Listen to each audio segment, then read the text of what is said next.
ሰላም ጤና ይስጥልን ውድ የቻናላችን ተከታታዮች የፕሮግራማችን ቤተሰቦች፣ ይህ አብዲራዋ ቲዩብ ነው።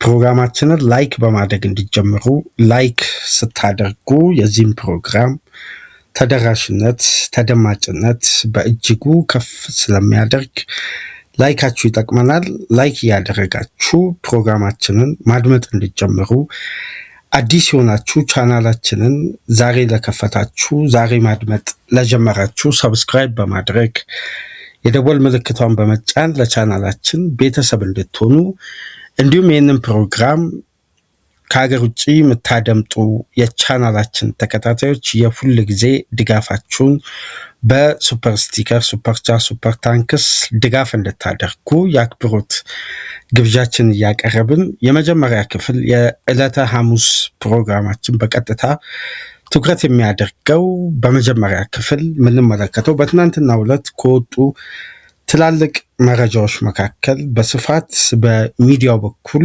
መነጋገሪያ ርዕስ የሆነ በርካታ ነጥቦች የተነሱበት ትልቁ መረጃ እንግዲህ በባርኮላ እና በሊቨርፑል መካከል የሚደረገው የብራድሊ ባርኮላን ዝውውር ለማካሄድ በሊቨርፑል እና በፒኤስጂ መካከል የሚደረገው ድርድር በይፋ መጀመሩንና ሊቨርፑልም ኦፊሻል ኦፈር ማቅረቡ ተሰምቷል። ከዚህ ጋር በተያያዘ እንግዲህ ሰፊ የተለያዩ ትንተናዎች ከተጫዋቹ ብቃት ጋር በተያያዘ ሊቨርፑል አሁን ላይ ይህን ተጫዋች ለማስፈረም ለምን ቁርጠኛ ሊሆን እንደቻለ፣ የበለጠ ደግሞ መሐመድ ሳላን እንደ ቡድን ለመተካት በታሰበው ስትራቴጂ ከፊት መስመር ተጫዋቾች በዚህ የዝውውር መስኮት ለማጎልበት የፊት መስመሩን ለማጠናከር የዛን የክለቡን ሌጀንድ ተተኪ በስብስብ ውስጥ በቀጥታ በቦታው ብቻ ሳይሆን የተጫዋቹ ምርት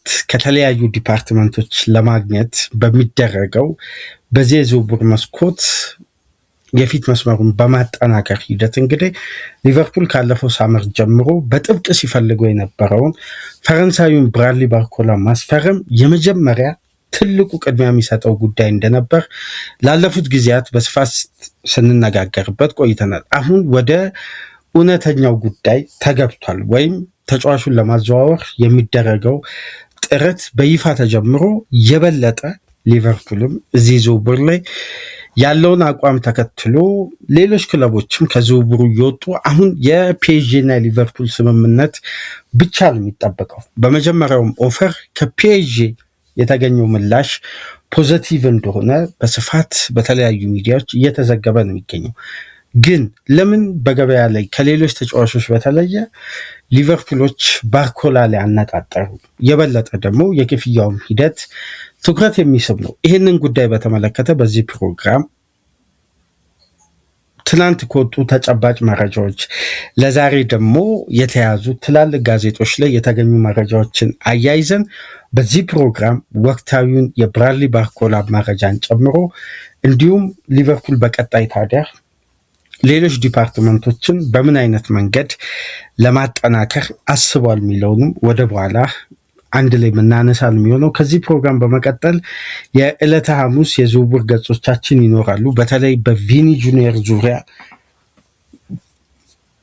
የተሰማው አዲሱ መረጃ፣ በተጨማሪም የማንቸስተር ሲቲው ሮድሪ፣ አዩብ ባውዲን፣ የነሳቪኒዮን ሌሎች በርካታ ዝውውሮች እየተሰሙ ነው የሚገኙት። እነዛንም ጠቅለል አድርገን በሁለተኛ ክፍል የምንመለከት ይሆናል። በሶስተኛ ክፍል በቀጥታ ትኩረት የምናደርገው ቼልሲ ሁለት አንጋፋ ተጫዋቾችን ለማስፈረም እጅጉን መቃረቡን ተከትሎ ከነዚህ ተጫዋቾች መምጣት ጋር በተያያዘ ቼልሲ ምን ያክል ራሱን ሊያጎለብት ይችላል የሚለውን ደግሞ በሌላ ክፍል በሌላ ትኩረት በሶስተኛ ክፍል የምናነሳ ይሆናል። በእነዚህ ሶስት ፕሮግራሞች እንግዲህ ከእናንተ ጋር ቆይታ እናደርጋለን። እናንተ ላይክ፣ ሼር፣ ሰብስክራይብ እያደረጋችሁ ተደራሽነታችንን ከፍ እንድታደርጉ የአክብሮት ግብዣችን ነው። እስቲ የተለያዩ የእንግሊዝ ጋዜጦች በትናንትናው ዕለት በዛሬውም ሰፊ የሆነ ዘገባ ትኩረት ሰጥተው በስፋት እያነሱ የሚገኙት ነጥብ እንግዲህ የብራድሊ ባርኮላን ወደ ሊቨርፑል የሚያደርገውን ዝውውር በተመለከተ ነው። በተለያዩ ሚዲያዎች የተለያየ መረጃ እየወጣ ነው። ለምሳሌ ዘ ታይምስ በፖል ጆይስ አማካኝነት ኮንፈርም እንዳረጋገጠው ከሆነ ሊቨርፑል 100 ሚሊዮን ፓውንድ ሳብሚት ማድረጉን ለፒኤስጂ ማቅረቡን አረጋግጫለሁ ከሊቨርፑል በኩል በማለት ፖል ጆይስ በዘ ታይምስ ገጹ ላይ ይሄን ጉዳይ አጋርቷል በመጀመሪያ ደረጃ። ከዛ በመቀጠል ደግሞ እነ ጄምስ ፒርስ በአትሌቲክስ በኩል በተመሳሳይ የ100 ሚሊዮን ፓውንድ ኦፈር ሊቨርፑል ማቅረቡንና በዚህ ዙሪያ ድርድር እየተደረገ እንደሆነ በሁለቱ ክለቦች መካከል ይፋዊ ድርድር መጀመሩን አረጋግጠናል በሚል መረጃዎችን አጋርተዋል። ምሽት ላይ ደግሞ ቶክ ስፖርት በነ ቤን ጃኮብስ በነ አሌክስ ኮክ አማካኝነት ደግሞ ሊቨርፑል 88 ሚሊዮን ፓውንድ አቅርቧል። 100 ሚሊዮን ዩሮ ነው ያሉት እነሱ። ነገር ግን ሌሎች ሚዲያዎች አትሌቲክስም ዘ ታይምስም እያሉ የሚገኙት 100 ሚሊዮን ፓውንድ ነው። ቶክ ስፖርት ደግሞ 100 ሚሊዮን ዩሮ፣ ሰፊ ጋፕ አለው። በተመሳሳይ ደግሞ የቴሌግራፍ የመርሲሳይድ ኮረስፖንደር የሆነው ዶሚኒክ ኪንግ ሊቨርፑል 100 ሚሊዮን ፓውንድ አቅርቧል። ይሄ ዘገባ እንደውም የበለጠ ከጄምስ ፒርስ እና ከፖል ጆይስ የዘ ታይምስ እና አትሌቲክስ ዘገባ ጋር በቀጥታ ተያያዥነት ያለው ተመሳሳይ ይዘት ያለው ዘገባ ነው። ግን ለየት ያለም ተጨማሪ መረጃም ተያይዞ የወጣበት ነው። 100 ሚሊዮን ፓውንድ አቅርቧል። ግን 100 ሚሊዮን ፓውንድ ብቻ እንዳልሆነ በመግለጽ ነው። 100 ሚሊዮን ፓውንድ የተጫዋቹ ፊክስድ ፊ ሊሆን ይችላል፣ ግን አዶንስ ሊኖርበት እንደሚችል በጣም ይገመታል፣ ወይም አዶንስ ሊኖር የሚችልበት ቻንስ በጣም ሰፊ ነው በማለት ነው የገለጸው። ያው ተጨማሪ ክፍያ እንደ ተጫዋቹ ብቃት እንደ ሊቨርፑል ውጤታማነት ታይቶ ተጨማሪ የሚከፈል ማለት ነው። አዶንስ የተካተተ ኦፈር ሊቨርፑል አቅርቧል።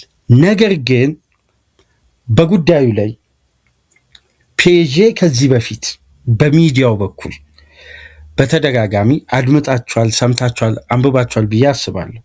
175 ሚሊዮን ዩሮ ወይም 145 ሚሊዮን ፓውንድ የተጫዋቹን የመደራደሪያ ዋጋ በማለት ለጥፈዋል ተብሎ በተለይ በቶክ ስፖርት ከተዘገበ በኋላ አብዛኛው ሚዲያ ላይ ይህን ተመሳሳይ የሆነ የዋጋ ተመን ሲጠራ እናደምጣለን በተደጋጋሚ።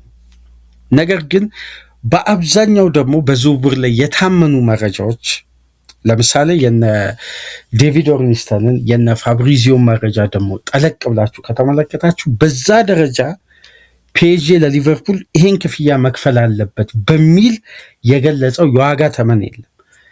እየተጠራ የሚገኘው ዋጋ ደግሞ አሁን ፒኤስጂ ከሚፈልገው የተጫዋቹ ክፍያ አንጻር በጣም ሰፊ ልዩነት አለው። በዚህ ዋጋ ደረጃ አይደለም። ሁለቱ ክለቦች መካከል ባለው ኮሚኒኬሽን ባለፉት ጊዜያትም በተደረገውም ድርድር ሊቨርፑል እንዲያቀርብ ቅድመ ዝግጅቱን አጠናቆ ከፓሪስ ሴን ጀርሜን ኦፊሻል ኦፈር እንዲቀርብለት በር እስከሚከፈት ድረስ የጠበቁበት ርቀት በዚህ አይነት የክፍያ ስርዓት ወይም ፒኤስጂ ይህን ያክል ክፍያ ጠይቆ አይደለም ነው የሚሉት። ይህን ጉዳይ ደግሞ ከሚያረጋግጡ ዘገባዎች መካከል በታሲን አማካኝነት በሎሲስ ታሲን የሚባለው የሌኪፑ ሪፖርተር ከሰሞኑን የመጀመሪያውን ኤክስክሉሲቭ ኒውስ በተለይ ሊቨርፑል እና ባርኮላ ስምምነት ላይ መድረሳቸው ተጫዋቹ እስከ 2032 ኮንትራት እንደሚፈርም አሁን ፒኤስጂ ቤት ከሚያገኘው ደሞዝ በጣም እጅጉን ከፍ ያለና ወደ 150,000 ፓውንድ ሳምንታዊ ደሞዝ እንደሚከፈለው አረጋግጦ የኮንትራቱንም ጊዜ በመዘገብ የመጀመሪያው መረጃ ሊክ ያደረገው ሪፖርተር ማለት ነው። በፓሪስ ሴን ጀርሜን ኃላፊዎች ውስጥ ያለው የሚጠበቀው የክፍያ አይነት ከብራድሊ ባርኮላ 122 ሚሊዮን ዩሮ ነው የተባለው። ሚሊዮን ፓውንድ ሳይሆን 122 ሚሊዮን ዩሮ ነው። ምናልባት በድርድሩ ወቅት በመጀመሪያ የሚቀርበው የሊቨርፑል ክፍያ ስርዓት ዙሪያ በደንብ የሁለቱ ክለቦች ድርድር ይጠበቃል። ነገር ግን ይሄን ዝውውር ሊቨርፑሎች ለማጠናቀቅ እስከ ዴድላይን ዴይ ድረስ ግን አይጠብቁም። ይሄን ቁርጠኛ አቋማቸውን ፒኤስጂም ያውቃል፣ ብራድሊ ባርኮላም ያውቃል፣ የብራድሊ ባርኮላ ተወካዮች። ስለዚህ የሁለቱ ክለቦች ድርድር ይጀመር እንጂ በፍጥነት ወደ ስምምነት ካልሆነ ግን ሊቨርፑል ከዝውውሩ በፍጥነት ወጥቶ ወደ ሌሎች አማራጮች ትኩረት ያደርጋል። ነገር ግን ከብራድሊ ባርኮላ ጋር በተደረገው ድርድርና ባገኙት ግሪን ላይት ምክንያት በተጫዋቹ ዝውውር ላይ በንቃት ለመስራትና ተጫዋቹን ለማስፈረም ከየትኛውም ጊዜ በላይ ዝውውሩን እየገፉበት ነው የሚገኘው በማለት ከትናንት በስቲያ መረጃውን አጋርቶ ነበር።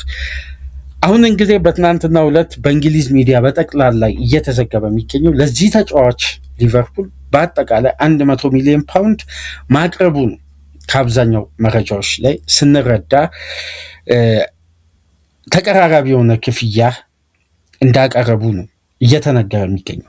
ከቀናት በፊት አንድ መረጃ ወጥቶ ነበር፣ ምናልባት ከተመለከታችሁ 94.5 ሚሊዮን ፓውንድ ሲደመር 12 ሚሊዮን ፓውንድ የሚል መረጃ በስፋት በሶሻል ሚዲያው በስፋት እየተዘዋወረ የነበረ። በዚህ አይነት ክፍያ የሁለቱ ክለቦች ለስምምነት ያበቃቸው ወደ 110 ሚሊዮን ፓውንድ ፓኬጅ አካባቢ በዛ መረጃ በርካታ የኤክስ ገጾች ላይ እንመለከት ነበር። አሁን እንግዲህ ተቀራራቢ የሆነ ዋጋ ነው ለፒኤስጂ ሊቨርፑል አቅርቧል ነው የተባለው። ነገር ግን እዚህ ጋር አንድ ጉዳይ የምንረዳው ይሄ የዝውውር ቀጥተኛ ኦፈር ለምሳሌ ከዚህ በፊት በዝውውር ዘገባዎች ላይ በተለይ በሊቨርፑል ዙሪያ ከሚወጡ መረጃዎች መካከል እነ ጄምስ ፒርስም ሆነ ፖል ጆይስ በሊቨርፑል ኦፈር ደረጃ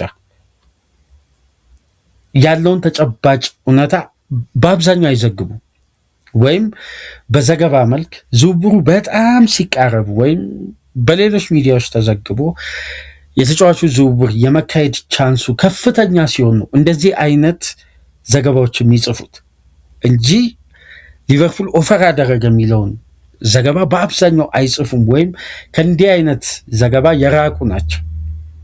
ምናልባት የዝውውሩ ሂደት አንድ ስቴፕ ሲሻገር ነው። አሁን በትናንትናው ዕለት ሁለቱም ሪፖርተሮች የጻፉትን ዘገባ ገብታችሁ ተመልከቱ። በደንብ የወጡትን ጽሁፎች በዘገባው ላይ በደንብ ተመልከቱት። ሊቨርፑል አንድ ጉዳይ ላይ ፕሮግረስ ካላደረገ በስተቀር በጭራሽ እንዲህ አይነት የዝውውር ዘገባዎችን በመጻፍ አይታወቁ። ከነዚህ አይነት ዘገባዎች የራቁ ናቸው። የበለጠ በተቃረበ ቁጥር ወይም በሚኖራቸው ፖድካስት ላይ ነው የሚያነሱት።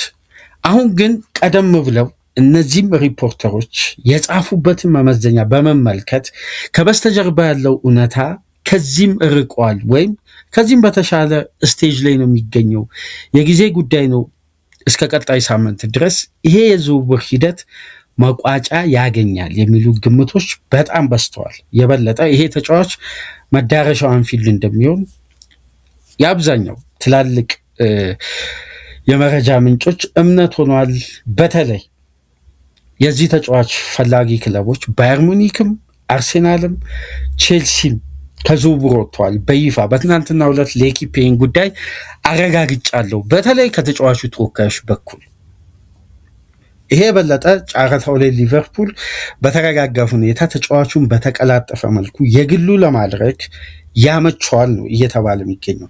ምክንያቱም በተጫዋቹ በኩል ያለው ቀጥተኛ ፍላጎት አንደኛ ኮንትራቱ እንደማይፈርም አሳውቋል። በተጨማሪም ደግሞ በቀጥታ ፒኤስጂ ለቆ መዳረሻው መርሲሳይድ እንደሚሆን ወስኗል።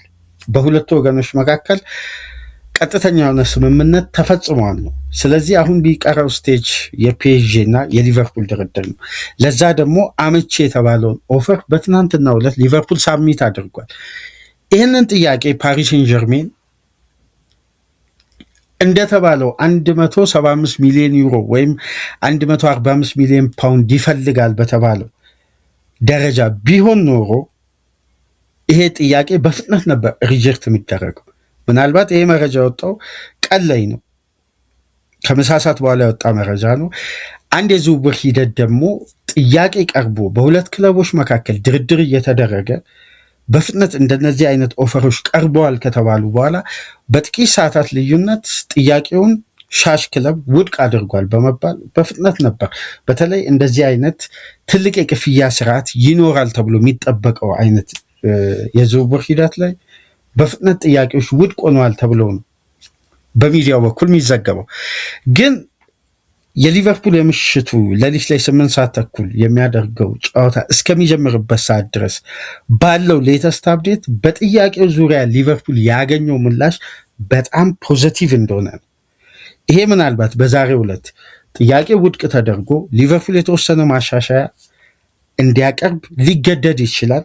ካልሆነም በዚህ የክፍያ ስርዓት ግን እስከ መጪው የስራ ቀናት ድረስ አንድ ተጨባጭ የዝውውር ሂደት ይደረጋል ተብሎ ይጠበቃል። ግን የዝውውሩ ጉዳይ እስከ ቀጣይ ሳምንት ድረስ መቋጫ ያገኛል ወይ ስምምነት ላይ ይደርሳሉ። ካልሆነ ግን ሊቨርፑል ወደ ሌሎች አማራጮች ይጓዛል። አሁን ላይ በሚወጡ መረጃዎች ግን ከተመለከትን የበለጠ የዝውውር በቀጣይ ሳምንት ሊጠናቀቅ ስምምነት ላይ ሊደረስ የሚችልበት እድል በጣም እየሰፋ መጥቷል ከጊዜ ወደ ጊዜ። በተለይ የአርሴናልንም የቼልሲንም የሙኒክንም ጥያቄ የተጫዋቹ ተወካዮች በቀጥታ ውድቅ አድርገዋል። የበለጠ ደግሞ በትናንትናው ዕለት የሌኪፕን ዘገባ ከተመለከታችሁ አርሴናል ለዚህ ተጫዋች ማቅረብ የፈለገው 90 ሚሊዮን ዩሮ ወይም 78 ሚሊዮን ፓውንድ ነው። የፒኤስጂ አቋም ሊቨርፑል ዝውውሩ ላይ ገፍቶ የሄደበትን ርቀት ተመልክተው ግን ከዝውውሩ በይፋ መውጣታቸው ተገልጿል። ስለዚህ ይሄ አጋጣሚ ምናልባት ለሊቨርፑል በቀጣይ የስራ ቀናት ይህን ዝውውር ለማጠናቀቅ አመቺ ሁኔታ ፈጥሯል። ግን በፒኤስጂ በኩል ያለው አቋም የእንግሊዝን የገበያ ሞዴል በዚህን ሰዓት እየተከተሉ የሚገኙበትን የዝውውር ክፍያ አይነት ለተጫዋቾች ምን አይነት ክፍያ እየተፈጸመ እንደሆነ ፒኤስጂዎች በደንብ ያውቃሉ። በዚህ ሂደት ደግሞ የብራድሊ ባርኮላ ብቃቱን እንጂ ኮንትራቱን መሸጥ አይፈልጉም። ይሄ ማለት በኮንትራቱ ልክ ከሆነ የ2 ዓመት ኮንትራት የቀረው ተጫዋች ይሄን ያክል ክፍያ ያወጣል ተብሎም አይጠበቅም። ግን ባለው አስተማማኝ ፖቴንሻል መነሻ በማድረግ ነው አሁን ልክ በእንግሊዝ እግር ኳስ እየተመለከትን ያለ ነው። የተጫዋቾች የዝውውር ክፍያ ከኮንትራት ሽያጭ ይልቅ የተጫዋቹን ወቅታዊ አቋምን መሰረት ያደረገ ስለሆነ የክፍያውን ስርዓት በዛው ልክ እንዲፈጸምላቸው ነው ፒኤስጂዎች የሚፈልጉት። ያንን ደግሞ በትዕግስት የፒኤስጂ አማራጭ እስከሚያንስ ድረስ ሊቨርፑሎች ታግሰው ጠብቀዋል። ለምሳሌ ይህን ተጫዋች በቀጣይ ሳመር ፒኤስጂ ለመሸጥ ቢያስብ ይህን ዓመት ቢያቆየው ተጫዋቹ ኮንትራት እንደማይፈርም ይታወቃል። 100% የኮንትራቱ ጉዳይ አብቅቷል። ፒኤስጂም ከጠረጴዛ ላይ አንስቷል። ተጫዋቹም እንደማይፈርም አሳውቋል። በቀጣይ ሳመር ሊሽጥ ካለ አሁን ከሚከፈለው ክፍያ በግማሽ ነው የሚያጣ። ስለዚህ ፒኤስጂ እንደ አንድ አትራፊ ካምፓኒ በዚህ የዝውውር መስኮት መሸጥ እንደ ቢዝነስ ሞዴል ቅድሚያ የሚሰጠው ጉዳይ ነው። ይህንንም ፒኤስጂ አምኗል። የማቆየት ግዴታ የለበትም። የበለጠ ደግሞ ሉዊስ ኤንሪኬ በክለቡ ተነሳሽነት፣ ፍላጎት፣ በጥያቄዎች ውስጥ ሆኖ እነዚህን ጉዳዮች፣ ቅሬታዎች ውስጡ ላይ ያለ ተጫዋች እንዲቆይ በጭራሽ አይፈልግም። እንደምታውቁት ባርኮላን ለመልቀቅ ያነሳሳው ዋነኛ ጉዳይ የተጫዋቹ ደቂቃ ማጣትና ተመራጭ አለመሆን ከፒኤስጂ ውጪ ለመመልከትና ለተሻለ ኤክስፒሪየንስ ከሊጋ ውጪ ለመዘዋወር መወሰኑን ተከትሎ ነው። የበለጠ ይሄ የዝውውር ሂደት በተለይ ባለፉት ቀናት በጣም የተቀላጠፈ ስራ በሊቨርፑሎች በኩል እየተሰራ የሚገኘውና ባርኮላን እንግዲህ ሊቨርፑል የማስፈረም ቻንሱ ከቀን ወደ ቀን ከጊዜ ወደ ጊዜ በሚወጡ መረጃዎች ከሆነ በጣም ቻንሱ ከፍተኛ እየሆነ መጥቷል። ግን ይሄ ማለት ዝውውሩ በቀላሉ ይጠናቀቃል ማለት አይደለም። ድርድሮች ይኖራሉ። ምናልባት በዛሬው ዕለት የሚወጣ ደግሞ ተጨማሪ አዲስ አፕዴት ሊኖር ይችላል። ግን እስካሁን ድረስ ባለው ተጫዋቹ መዳረሻው አንፊልድ እንደሆነ የታወቀ ይመስላል ከሚወጡ ዘገባዎች ጥንካሬ አንጻር። ይህን ተጫዋች እንደምታውቁት 150 ጨዋታዎችን አድርጎ 78 የግብ ተሳትፎ ባለፉት የፒኤስጂ ቆይታ ማድረግ የቻለ አስደናቂ የፒኤስጂ ቤት ቆይታ ነው ያለው። 2 የሻምፒየንስ ሊግ ዋንጫን ማሳካት የቻለ ገና 23 ዓመቱ ነው። ብዙ ሊጎለብት የሚችል ፖቴንሻል አለው። በተጨማሪም ባለፈው በተደረገው የዓለም ዋንጫ ውድድር በ8 ጨዋታዎች ላይ ተሳትፎ ማድረግ ችሏል። 4ቱን በቋሚነት ጀምሯል። 3 ግብ 2 አሲስት በማድረግ በዓለም ዋንጫም ያለውን አሻራ ማሳረፍ ችሏል። ግን ሊቨርፑሎች ለምንድን ነው ባርኮላ ላይ የዚህን ያክል ቁርጠኛ የሆኑት? በሊቨርፑል የምልመላ ስርዓት ደግሞ አብዛኛው የእግር ኳስ ቤተሰብ የክለቡም ደጋፊዎች በአብዛኛው በሊቨርፑል ምልመላ ላይ ያላቸው እምነት በእግር ኳሱ ቤተሰብ በተለይ ምክንያቱም ባለፉት ዓመታት በሚደረጉ ዝውውሮች ላይ ሊቨርፑል ፌል አደረገ ተብሎ እንኳን የሚሰጠው ሬት በጣም ዝቅተኛ ለሌሎች ክለቦች ከ5 በታች እየተሰጠ ሊቨርፑል 6.5 ፌል ባደረጉ ዝውውሮች እንኳን በተለይ የየርገን ክሎፕ የሊቨርፑል ቤት 8-9 ዓመት ቆይታ ውስጥ የተደረጉ ዝውውሮች ውስጥ ከ90% በላይ አብዛኛው ውጤታማ ነው። ለዚህ ደግሞ የምልመላ ክፍሉ አሳማኝ የሆነ የምልመላ ሂደትና የተጫዋቾችን እድገት በመከታተል በኩል እጅጉን አስገራሚ የሆነ ኔትወርክ አለ።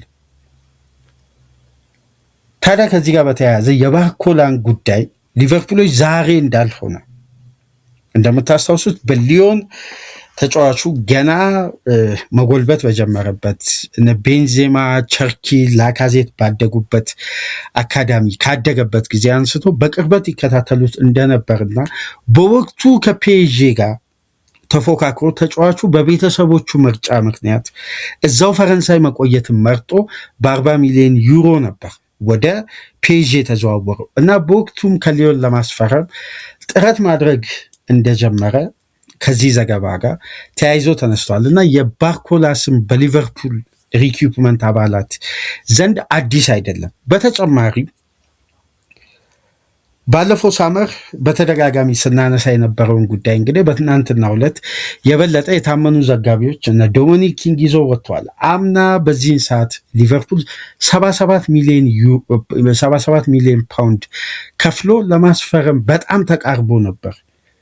በወቅቱ እንግዲህ ከፒኤስጂ ጋር በነበረው ድርድር ካለው ጠባብ ሰዓትና ዝውውሩን ለማጠናቀቅ በሚያስችል ቀሪ የዝውውር ሰዓታት በቂ ሆኖ ስላልተገኙ የተቋረጠ ዝውውር እንጂ ሊቨርፑል አብዛኛውን ሂደት ገፍቶ ሄዶ ነበር። መጨረሻ ሰዓት ላይ የተደረገ ጥረት ስለሆነ ዝውውሩ ያለ ስኬት ተጠናቀቀ በሚል ይህንንም እውነታ እያረጋገጡ ነው። ታዲያ የምልመላው ሂደት ምን ይመስላል? ይሄ ተጫዋች ምን አይነት ፖቴንሻል ቢመለከቱ ነው የሊቨርፑል ኃላፊዎች በዚህ ተጫዋች ዙሪያ በዚህ ልክ ሲሪየስ ሆኖ ከትናንት ጀምሮ እንደሚወጡ መረጃዎች ከሆነ ከፍተኛ ገንዘብ ሜጋ ዲል ለማካሄድ ሌላ የ100 ሚሊዮን ፓውንድ ተጫዋች ወደ ስብስቡ ለማምጣት ቁርጠኛው ነው ወስነው በመጨረሻም ሪጂስተር ያደረጉት። እስቲ ይሄን የምልመላ ስርዓት ደግሞ በተመለከተ ዴይሊ ሜል በትናንትናው ዕለት ያወጣው አንድ ዘገባ አለና እሱን ዘገባ መነሻ አድርገን የዚህን ተጫዋች የምልመላ ሂደት እስቲ እንመልከት። ለሳላ ተተኪነት ሊቨርፑል እየተከተለ ያለው ስትራቴጂ ምን አይነት ነው በሚል የወጡ የተለያዩ ሪፖርቶች አሉ። ከነዚህ መካከል ግን የዴይሊ ሜል ሪፖርት እጅጉን የዚህን ተጫዋች ፖቴንሻልም ለመመልከት የሊቨርፑልም የምልመላ ሂደትን በተመለከተ አብሮ በጋራ አገናኝቶ ነው እንግዲህ ዴይሊ ሜል በጋዜጣው ላይ ይዞ የወጣው። እስቲ ይህን ጋዜጣ ተመልከቱት። በዴይሊ ሜል በኩል የወጣ በትናንትናው ዕለት በጋዜጣው ላይ እንደምትመለከቱት በቀጥታ የመሐመድ ሳላን ተተኪ ሊቨርፑል አግኝቶ ይሁን አይነት ጥያቄ ነው እየጠየቀ የሚጀምረው። እንደምታስታውሱት በተጠናቀቀው ሳመር ባለፈው ዓመት አንድ በሊቨርፑል የዝውውር ሂደት ላይ አንድ ጉዳይ የበለጠ ትኩረት ይስብ ነበር። የዝውውር መስኮቱ ጠንካራው ክለብ የነበረ ዝውውሮች ላይ የነበረው አክቲቪቲ በጣም የሚያስደንቅ ነበር። ትላልቅ ዝውውሮችን ሲፈጽም የነ ፍሎሪያን ቪርትዝን የነ አሌክሳንደር ኢሳቅን ሂጎ ኤኪቲኬን ሲያመጣ የቡድኑ ግንባታ ላይ ከፍተኛ ጥያቄ አልነበሩም። ምክንያቱም ከተጫዋቾች ጥራትና እየፈረሙ ካሉበት ሂደት መነሻ በማድረግ የበለጠ የክለቡን ኮንሲስታንሲ ያስቀጥላሉ በሚል በብዙ መልኩ ታምኖ ነበር። ነገር ግን ሊቨርፑል ሁለት አይነት ከባድ ሁኔታ ነው የገጠመው። አንደኛ ሻምፒዮን በሆኑበት ዓመት የነበረው የቡድኑን እንቅስቃሴ መሰረት ያደረገ የምልመላ ሂደት ስለተደረገ የተጫዋቾች ዝውውር ሲፈጸም የሊቨርፑል አይደንቲቲ በ2024-25 ሻምፒዮን በሆነበት የቡድን ምስል ላይ መሰረት ያደረገ ነው፣ አስተሳሰቡም ዝውውሩም። ነገር ግን ወደ ሲዝኑ ከተገባ በኋላ የስሎት ሲስተም እና ፍሌክሲቢሊቲ በፈረሙ ተጫዋቾች አቅም መጎልበት ሻይን የማድረግ ቶሎ ተላምዶ ወደ ክለቡ ውጤት ላይ ልዩነት መፍጠር ሲጠበቅ ጉዳዮች ሁሉ በተቃራኒ ሆነው ነበር ሲዝኑ የተጠናቀቀው። ለዚህ ደግሞ በብዙ መልኩ የምልመላ ሂደቱን ድጋሚ ሪቫይዝ በማድረግ ታክቲካል ኢንስትሩመንት መሰረት ያደረገ እርምጃዎች እንዲወሰዱ ነው በዚህኛው ሳመር የመጀመሪያው ሂደትና ውሳኔ የተላለፈው። ለዚህ ደግሞ ያለፈው ሳመር ለሊቨርፑል አስተማሪ ነበር። ምክንያቱም የሊቨርፑል ኃላፊዎች የምልመላ ዲፓርትመንቱ ምንም አይነት ስህተት አልፈጸመም። ምክንያቱም በደንብ ከተመለከታችሁ ፍጥነት፣ የመልሶ ማጥቃትን እንቅስቃሴና የፈጠራን አቅም የበለጠ የሚያጎለብቱ በአብዛኛው የማጥቃት ስትራቴጂውን የበለጠ ሊያጠናክሩ የሚችሉ ዝውውሮች ነበር የተፈጸመው። ነገር ግን የሊቨርፑል እንቅስቃሴ በተጠናቀቀው ሲዝን አንደኛ ለፕሬሲንግ ተጋላጭ፣ ፊዚካሊቲው ደካማ፣ ኤሪያል ዱዌሎችን የማሳካት አቅሙ በዛው ልክ የወረደ ሆኖ ክለቡ በአብዛኛው ተጋላጭ ሆኖ ነበር ሲዝኑን ማጠናቀቅ የቻለው። ይሄ ከዝውውሮቹ ስህተት ሳይሆን ከአሰልጣኙ የታክቲክ ውሳኔዎች ጋር በቀጥታ ተያያዥ እንደሆነ በአመቱ መጨረሻ ግምገማ ተደርጎ ነው አሰልጣኝ አርነ ስሎት እንዲሰናበቱ የተደረገው። ታዲያ ወደ ቀድሞ ምስል፣ ወደ ቀድሞ አይደንቲቲ ለመመለስ ይህንን ሳመር ከአሰልጣኝ ቅጥር አንስቶ እስከ ጨዋታ ሲስተም ድረስ በቀጥታ የተወሰደው እርምጃ ሊቨርፑል ወደ ቀድሞ ፍጥነትን ባተኮረ እንቅስቃሴ ላይ መሰረት ያደረገ የዝውውር ሂደት ለመተግበር ነው። ለዛም ነው የብራድሊ ባርኮላ ምርጫ ተቀዳሚ እንዲሆን በዋነኝነት የክለቡ የምልመላ ክፍል ትኩረት አድርጎ ለረጅም ጊዜያት አጠናክሮ ስራውን ካጠናቀቀ በኋላ አንዶኒ ኢራዮላ ቅጥራቸው ተፈጽሞ ከስኳዱ ጋር ያላቸውን ቆይታና ጠለቅ ያሉ ግምገማዎችን ከበላይ የክለቡ ጠባቂዎች ጋር ከተመካከሩ በኋላ የፕሪሲዝን ጨዋታ ካደረጉ በኋላ ነው ሊቨርፑል የበለጠ ከአለፈው ሳምንት ከሰንደርላንዱ የፕሪሲዝን ጨዋታ በኋላ ነው ምናልባት ከተመለከታችሁ ዝውውሩ ላይ በጣም አክቲቪቲው የተስተዋሉ። እንደውም በበለጠ የአማካይና የተከላካይ ክፍልም እንዲሁም በተጨማሪ ከባርኮላ ውጪ ሌላም የፊት መስመር ተጫዋች ሊፈርም እንደሚችልም በትናንትናው ዕለት ተያይዞ ሲገለጽ ነበር። አንድ ብቻ ተጫዋች የማስፈረም እቅድ የላቸውም። ተጨማሪም ተጫዋች ለማምጣት በቅዱስ መያዙንም እነ ጄምስ ፒርስም ፖል ጆይስም ይህን ጉዳይ ሲያረጋግጡ ነበር። ታዲያ የክለቡን ከአጨዋወት ሲስተም ጋር ተስማሚ የሆነ ተጫዋች ለማዘዋወር በዚህ የዝውውር መስኮት ተቀዳሚ ምርጫ እንደውም በትናንትናው ዕለት አንድ ዘገባ ይህን የዴይሊ ሜል ሪፖርት እንዳለ ሆኖ ዘታይምስ ላይ በፖል ጆይስ የወጣው ዘገባ ላይ የተመለከትኩት በዲያማንዴ ፖቴንሻል ላይ ሁለት አይነት ሀሳብ አለ። በቡድኑ የበላይ ጠባቂዎች ላይ ከፍተኛ እምነት የጣሉበት አሉ። በተጫዋቹ ፖቴንሻል ላይ ደግሞ የሚጠራጠሩም አሉ። ስለዚህ በሁለት ሀሳብ ሆኖ ነበር እዛ ዝውውር ላይ ቆዩት። ግን የክለቡ ኃላፊዎች በአብዛኛው ያመኑትና ከአንድ ዓመት በላይ ምናልባት ከ2021-22 አንስቶ ለረጅም ጊዜ ሲከታተሉት የነበረው ተጫዋች ላይ ያላቸው እምነት ግን ሙሉ በሙሉ ተቀባይነት ያገኘ ስለሆነ ነው ወደ ህጋዊ የሆነ ኦፈር አቅርበው ለመደራደር በሩን ከፍተው ከፒኤስጂ ጋር ቀጥተኛ ድርድር የጀመሩት። ይሄ ደግሞ የበለጠ በተጫዋቹ ላይ ያላቸውን እምነት የሚያሳይ ነው በማለት ጠቅሰዋል። በተጨማሪም የመሐመድ ሳላ ተተኪ ሲባል በአብዛኛው እየተጠበቀ የሚገኘው ይሄን በተደጋጋሚ ምናልባት አሰልቺ በሆነ መልኩ ደጋግሜ አንስቻለሁ ከዚህ በፊት በትንሹ ለ3 ወራት ለ4 ወራት ሳላም በቀጥታ በአንድ ተጫዋች በሁለት ተጫዋች ለመተካት እንደማይታሰብ የክለቡ ኃላፊዎች ያውቃሉ። ወይም ካልሆነ ለየማል 250 ሚሊዮን ፓውንድ አቅርበው የየማል አይነት ተጫዋች ማምጣት ነው ትልቁ አማራጭ፣ ወይም የኦሊሴ አይነት ተጫዋች። ይሄ ደግሞ ሊሆን እንደማይችል ይታወቃል። ስለዚህ በቡድኑ ኢፈርት የተጫዋቹን አገልግሎት የተጫዋቹ ሚና ለሊቨርፑል ላለፉት ዓመታት የሰጠውን ያለውን አቅም ሁሉ አሟጦ ለክለቡ የሰጠውን ተጫዋች ሚና እንደ ቡድን የመተካት ፕላን ነው። የፈጠራውንም ግብ የማስቆጠርም ጫናን የመፍጠር በቀጥታ በቦታው ላይ በሚደረግ ዝውውር ብቻ እንደማይተካ ቀደም ብሎ የታወቀ ጉዳይ። ስለዚህ በአማራጮች ተጫዋቹን ተክቶ የተጫዋቹን አገልግሎት ከተለያዩ ተጫዋቾች የማግኘት ፕላን ስለሆነ የሳላን ተተኪ ተደርጎ የሚታሰበው እንደ ቡድን ነው እንጂ ይሄ ተጫዋች ስለመጣ ብቻ በቀጥታ የመሐመድ ሳላ ተተኪ ነው ብሎ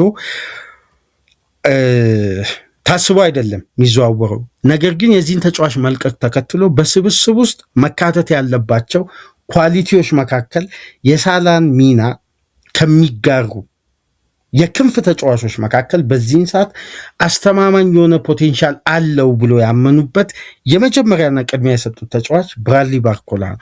ለዚህ ደግሞ ከተለያዩ ስካውቲንጎች ላይ ዴሊ ሜል አገኘው ያለው መረጃ መሰረት እንግዲህ በተጠናቀቀው ሲዝን ከኦስማን ዴምቤሌ እና የሞናኮ አንሱ ፋቲ በመቀጠል በሊግ በአማካይ በየጨዋታው ግብ የሆነ ኳስ ወይም ግብ በአጠቃላይ ኤክስፔክትድ ጎል እና አሲስቱ ኮምባይን ሆኖ አንድ ላይ በጋራ ከሁለቱ ተጫዋቾች በመቀጠል 0.79 በየ90 ደቂቃው ወይ ግብ ያስቆጥራል ወይ ግብ የሆነ ኳስ አመሻሽቶ በማቀበል በቀጥታ በነዚህ ቻንስ ክሬት በኩል ይሄ ተጫዋች በቀጥታ በመሳተፍ በሊጋ 3ኛ ነው።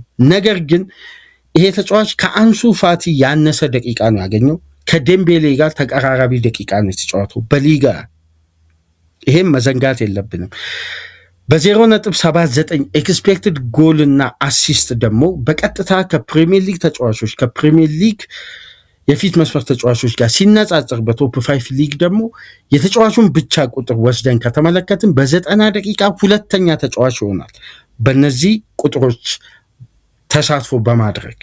ይሄ ደግሞ የበለጠ የተጫዋቹን በግብ ላይ ያለውን ቀጥተኛ ተሳትፎ አንደኛው የሚያሳይ ጉዳይ ነው። በተለየ ሁኔታ ግን በዚህ ተጫዋች ኳሊቲ ውስጥ ከተነሱ ጉዳዮች መካከል አንደኛው የተጫዋቹ ስፒድ ነው። እንደምታውቁት ባለፈውም ሳመር ሊቨርፑል ስፒድን ትኩረት አድርጎ አሁን ኪርኬዝን ተመልከቱ፣ በጣም ፈጣን ተጫዋች ነው። ፍሪፖንግን ተመልከቱ፣ በተመሳሳይ በጣም ፈጣን ተጫዋች ነው። ኤኬቲኬም ፈጣን ተጫዋች ነው። እነዚህን ተጫዋቾች ስትመለከቱ ሊቨርፑል ስፒድ ላይ መሰረት ያደረገ ግንባታው ያ አይደንቲቲውን ያ ኢንቴንሲቲውን ማጣት አይፈልግም። የአሰልጣኙ ሲስተም ግን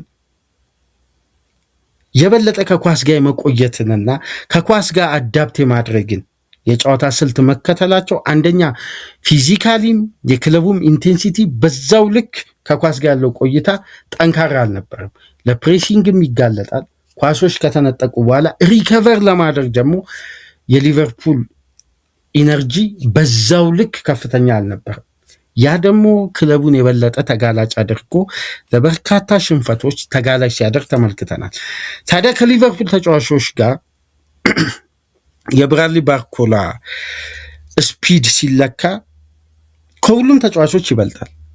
ይሄ ተጫዋች በማይልስ ፔር ሃወር በተሰራ ስኬል ይሄ ተጫዋች 22.8 በሰዓት ፈጣን ነው። ከጀሪሚ ፍሪፖንግ ነው የክለቡ እንደምታውቁት ፈጣኑ ተጫዋች እና በተጠናቀቀው ሲዝን በተደረገ በሁሉም ውድድሮች ፈጣኑ የክለቡ ተጫዋች የበለጠ ደግሞ በዩኤፋ ሻምፒዮንስ ሊግ በተሰራ ስኬል።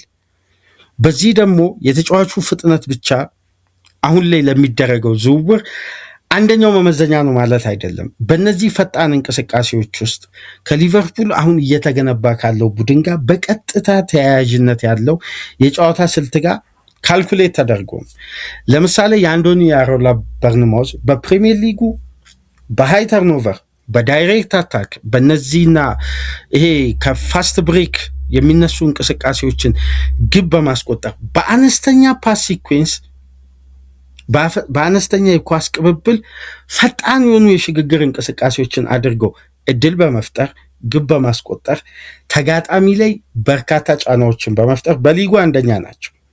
እንደውም በአምስቱ ትላልቅ ሊግ ከፒኤስጂ በመቀጠል ካልተሳሳትኩ ሁለተኛው ቡድን በርንማውዝ ነበር አምና።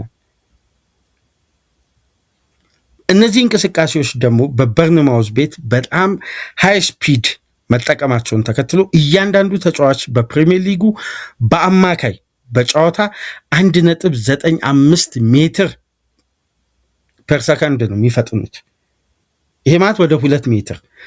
ለነዚህ ስፒድ አጫዋቶች ደግሞ የበለጠ ከተከላካይ ጀርባ ለሚገኙ ስፔሶች ተጋጣሚ ከራሱ ዞን ወጣ ብሎ እንዲጫወት በመጋበዝ በሎው ብሎክ በሚደረግ ሃይ ፕሬሲንግ ከፋስት ብሬክ በሚገኙ እድሎች ደግሞ ግብ ለማስቆጠር የሚደረገው ጥረት የአንዶኒ ኢራኦላ የ3 ዓመት ተከታታይ የበርንማውዝ የጨዋታ ስልት በራዮ ቫሊካኖ ያጎለበቱት ሲስተም እንደሆነ በግልጽ ይታወቃል። ይሄ አይደንቲቲ ደግሞ በሊቨርፑል ቤት በኤርገን ክሎፕ ሊቨርፑልን ለረጅም ጊዜ ስኬታማም ውጤታማም አድርጎ በከፍታ ላይ አቆይቷል። ይሄን አጫወት ደግሞ የበለጠ ፊዚካሊቲ ጨምረው ያውም በጣም ጠንካራና ከበድ ካለ የትሬኒንግ ስልት ጋር በተያያዘ በጣም ለተጫዋቾች እጅጉን ፈታኝ ሆነ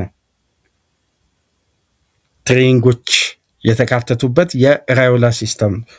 ስለዚህ የብራድሊ ባርኮላ ፍጥነት ብቻ ሳይሆን ታክቲካሊ ቅድም እንደነገርኳችሁ ታክቲካል ኢንስትሩመንትን ታሳቢ ያደረገ ዝውውር ነው። ለዛውን ሊቨርፑል በዚህ የዝውውር መስኮት በጣም በቅልጥፍና ዝውውሮች ላይ ይሳተፋል ሲባል እርጋታን መርጦ ሁኔታዎችን ተመልክቶ አሁን ላይ ወደ ገበያው የገባው። ታዲያ ባለፈው የውድድር ዓመት በጣም የተሳኩ ድሪብሎችን በማድረግ የበለጠ ደግሞ ለግብ የቀረቡ ትላልቅ ቻንሶችን በማካሄድ በአማካይ በ90 ደቂቃ ባርኮላ በሁለቱ አንደኛ ላይ ነው የተቀመጠው። በአማካይ ሁለቱንም በ90 ደቂቃ ከ2.4 በላይ የተሳኩ ድሪብሎችን ከ2.4 በላይም የተሳኩ ቻንስ ክሬት የማድረግ በየ90 ደቂቃ በቀጥታ ለፒኤስጂም በሊጉም ብቸኛ ተጫዋች አድርጓል። የበለጠ ደግሞ ከረጅም ቦልኬር በኋላ በድሪብል ተጫዋቾችን እየቀነሰ ኳስን ይዞ ከረዘም ካለ ሜትር ድሪብል በኋላ ከቦልኬር በኋላ በተደረገ ሙከራ በመጨረሻም እነዛ እንቅስቃሴዎች ወደ ሙከራነት በመቀየር በሊጋም አንደኛ ነው። ነገር ግን እነዛ የሙከራ ውጤቶች በሾት ኮንቨርዥን ሬት ሲሰላ አሁን ካሉት የሊቨርፑል የፊት መስመር ተጫዋቾች ሾት ኮንቨርዥን ሬቱ በርካታ ሙከራ አድርጎ የበለጠ አንደኛ ደረጃ ላይ ያስቀምጠዋል። በሾት ኮንቨርዥን ሬት እንደውም የፊኒሽንግ ችግር አለበት የሚባለው ተጫዋች በዚህ እንቅስቃሴ የበለጠ በሊጋም አሁን ካሉ ከሊቨርፑል የፊት መስመር ተጫዋቾችም አስተማማኙ ተጫዋች ነው ተብሎ ተወስዷል። በተጨማሪም ክፍት ከሆነ እንቅስቃሴ ቻንሶችን ክሬት የማድረግ ብቃቱን 2.2 በየጨዋታው ቻንሶችን ክሬት ያደርጋል። 1.5 ቢግ ቻንሶችን በ90 ደቂቃ ክሬት ያደርጋል። በዚህ መሰረት እንግዲህ በሊጋ ከሜይሰን ግሪንውድ፣ ከዲዝሪ ዱዌ፣ ከኦስማን ዴምቤሌ፣ ከክቫራትስኬሊያ በመብለጥ ከነዚህ ተጫዋቾች በ90 ደቂቃ ቢግ ቻንስም ቻንስ ክሬት በማድረግም ሾት ኢንዲንግ ኬሩም አስተማማኝ የሆነ ስካውት ተገኝቷል ነው የሚለው ዴይሊ ሜል። በምትመለከቱት ግራፍ እና ፎቶ ላይ ጋዜጣ ላይ የምትመለከቱት የተጫዋቹ ስካውቲንግ የሊቨርፑሎች በዚህ ልክ ነው ተጫዋቹን የመለመሉት በሚል ነው እንግዲህ ዴይሊ ሜል ይህን ሪፖርት ይዞ የወጣው። በሌላ በኩል ደግሞ የተጫዋቹ ቨርሳታይል ሚና አሁን እንዳስፈላጊነቱ ተለዋዋጭ የፖዚሽን አማራጮችን ይሰጣል። ለምሳሌ ሊቨርፑል ያን ዲያማንዴን በሳላ ቦታ ለማጫወት ሲያስብ ወደ ቶፕ 5 ሊግ ከተዘዋወረበት ጊዜ አንስቶ በሊጋ ኔስም ከዛም በኋላ በሌፕዚግም በነበረው ቆይታ 18 ጨዋታ ብቻ ነው በራይት ዊንግ በኩል የተጫወቱ። ነገር ግን ብራድሊ ባርኮላ ወደ ፒኤስጂ ከተዘዋወረበት ጊዜ አንስቶ 36 ጨዋታዎችን በቀኝ ክንፍ መጫወት ችሏል። 36ቱንም ጨዋታ በቀኝ ክንፍ ሲጫወት 30ውን በቋሚነት ነው የጀመረው። ለምሳሌ በተጠናቀቀው ሲዝን ከቼልሲ ጋር በነበረው የሻምፒየንስ ሊግ የመልስ ጨዋታ ብራድሊ ባርኮላ የተሰለፈው በቀኝ ክንፍ ነበር፣ ግብም ያስቆጠረው። በዛ ኤሪያ ላይ ከነካቸው ኳሶች ውስጥ አብዛኛው ወደ ስኬት ተቀይሯል። ካደረገው 6 የድሪብል አቴምፕት 5ቱን በስኬት አጠናቋል። ስለዚህ ይሄ ተጫዋች በቀኝ ክንፍ ለመጫወት ምቾት የሚነሳው አይነት ዊንግ ተጫዋች አይደለም። ይሄ ማለት ደግሞ በሳላ ቦታ ተሰልፎ በቋሚነት ይጀምራል ማለት አይደለም። ግን በአማራጭነት መጠቀም ካስፈለገ በዚህም ፖዚሽን ላይ እንደሚጫወት የሚገልጽ ነው። የበለጠ ደግሞ በ5ቱ ትላልቅ ሊግ ዊንገር ሆኖ በተጠናቀቀው ሲዝን በተጋጣሚ የመጫወቻ ቦክስ ከ400 በላይ ተቾችን የነካ ብቸኛ ተጫዋች ነው። 546 ኳሶችን በመንካት የዊንግ ተጫዋች ሆኖ። ስለዚህ ይሄ ተጫዋች የበለጠ የመሮጫ ስፔስ ድሪብል ለማካሄድ አንድ ለአንድ ከተጋጣሚ ተከላካይ ጋር የሚገናኝ ከሆነ ፊዚካሊም ቴክኒካሊም ይሄ ብቃቱ አስተማማኝ እንደሆነና የበለጠ ሊጎለብት የሚችል የክንፍ ተጫዋች እንደሆነ ታምኖበት ነው እንግዲህ በዚህ ተጫዋች ላይ ሊቨርፑል በላቀ ደረጃ ዝውውሩን ለማካሄድ እንግዲህ የመጀመሪያውን 100 ሚሊዮን ፓውንድ ጠረጴዛ ላይ ማስቀመጥ የቻለው። ነገር ግን 100 ሚሊዮን ፓውንድ ብቻ አይደለም፣ ተጨማሪ ፓኬጅ እንዳለ እየተገለጸ ነው የሚገኘው። ስለዚህ የብራድሊ ባርኮላ ወደ ሊቨርፑል የመምጣቱ እድል በብዙ መልኩ ሰፊ መሆኑን ተከትሎ እንግዲህ በሁሉም ሚዲያ ላይ የምትመለከቱት ተመሳሳይ ሪፖርት ሊቨርፑል ከበስተጀርባ በዝውውሩ ላይ በጣም ገፍቶ የሚሄዱ የሌሎች ክለቦች ከዝውውር መውጣት ተጫዋቹም ወደ ሊቨርፑልና ሊቨርፑል ብቻ ለመዘዋወር በሩ መክፈቱን ተከትሎ ነው እንግዲህ አሁን ተጫዋቹን ለማዘዋወር እንግዲህ በቀጣይ ስራ ቀናት ሊቨርፑል ስምምነት ላይ ይደርሳል ተብሎ ታምኗል በብዙ መልኩ ይህን ተጫዋች ወደ አንፊልድ ለማምጣት። በሌላ በኩል እንግዲህ ከሰሞኑን ከምንመለከታቸው መረጃዎች መካከል ሊቨርፑል ሴንተር ባክ ማስፈረሙ እንደማይቀር ተረጋግጧል። ግን ምን አይነት ሴንተር ባክ? ገና የሚጎለብት ከ24 ዓመት በታች የሆነ ምናምን አይደለም። አሁን ላይ የአበባ ዘመኑ ላይ የደረሰ ፕራይም ታይም ላይ የሚገኝ አሁን ላይ እንደሚወጡ ሪፖርቶች ከሆነ በተለይ ከትናንት በስቲያ ቱቶ ስፖርት ይዞ በወጣው ዘገባ መሰረት የኤሲ ሚላኑን ቶሞሪን ለማስፈረም ሊቨርፑሎች እየተከታተሉ እንደሆነ፣ በተጨማሪም የዛባኒም ስም ከሊቨርፑል ጋር በተደጋጋሚ ሲነሳ ያለፉትን ቀናት ተመልክታቸዋል ብዬ አስባለሁ። የቀድሞ የራዮላ በርንማውስ ሴንተር ባክ የነበረ አሁን በፒኤስጂ ብዙም ተመራጭ ያለው ነው ሴንተር ባክ እንግዲህ የሊቨርፑል እቅድ እንደሆነ በተደጋጋሚ ሲነሳ የምናደምጠው ጉዳይ ነው። በአጠቃላይ ግን አሁን ላይ ባለው ሁኔታ ከሆነ ብራድሊ ባርኮላ መዳረሻው አንፊልድ እንደሚሆን እርግጥ እየሆነ የመጣ ይመስላል። ግን የበለጠ ዝውውሩ ሲጠናቀቅ የተለያዩ ጉዳዮች ሲወጡ ቦክሱ እንግዲህ ተጨማሪ ጉዳዮችን ይዘን የምንመጣ ይሆናል። አሁን ላይ ባለው ሁኔታ ግን ሊቨርፑል ኦፊሻል ኦፈር አቅርቧል። የቀረበው ኦፈር ደግሞ በፒኤስጂ ውድቅ አለመሆኑ የዝውውሩን ሂደት አሁን ላይ ያለውን አቋም አንዱ ማሳያ ነው እየተባለ ነው።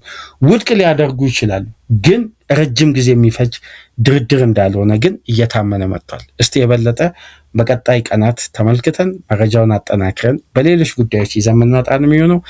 ላይክ፣ ሼር፣ ሰብስክራይብ አድርጉ። ከሀገር ውጭ የምታደምጡ ድጋፍ አድርጉ። ከዚህ ፕሮግራም በመቀጠል በቀጥታ እንግዲህ የሁሉንም ክለቦች የዝውውር ሂደት በተመለከተ የወጡትን ሪፖርቶች ይዘንላችሁ እንመጣለን። እስከዛው ድረስ ሰላም ቆዩ።